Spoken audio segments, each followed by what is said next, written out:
you think you've had a turning point in your life that really helped you become who you are now? Several. Yeah. Do you mind sharing those? Yeah, the first would be the. She wasn't a midwife. She must have been like a counsellor or something. But as a young mum, we sort of have extra attention. And this lady that, I explained that I was feeling really down and kind of hopeless. And she said, well, why don't you go back to college? And it was such a simple statement, but really life-changing. That would be the first one. And then getting my job at Max's.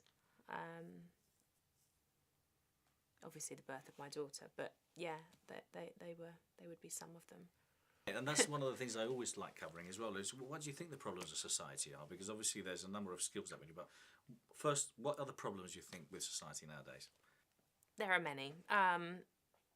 For me, I think it's very important to, I think it's very simple, I think that there's much to gain, and it shouldn't be your motivation, but there is much to gain from helping. And I think we all grow when we help each other. And if a lot more of that was being done on a wider level, then we wouldn't have many of the issues that we have. When it comes to teenagers failing academically, there was this whole epidemic of gun crime, according to the media recently, and even knife crime. And, for me, teenage motherhood was almost a kind of the parallel to that for girls. And I just think it's all of these issues are to do with self-worth and purpose, because if you have a sense of purpose and a reason to work hard and do well, then you don't do silly things like that. If you care about yourself enough to want to live a fantastic life, and you're looking forward to the future, then you don't jeopardize it by making silly mistakes. And I just think it's always about looking to the root of these problems and trying to address that, rather than just dishing out punishment or judgment. And I feel very strongly about kind of supporting and encouraging young people. They're the future, and I think I've experienced how powerful it can be when you just have one individual who does believe in you and encourages you. It can really be life-changing. So, yeah, I guess that's part of... Well, that's it. Yeah. That's beautiful. No, that's really nice. With the cards, okay, when that came to you, you thought of the idea. Yeah. How did that come to you? I mean, did you all of a sudden just... How did that happen? I was looking for a card for my daughter, and I've told this story lots of times, but I was looking for a card for her that would represent her, because she was going through this stage where she wanted to look everything that she didn't. It doesn't make any sense, but, she wanted long straight hair like Barbie. She was 7.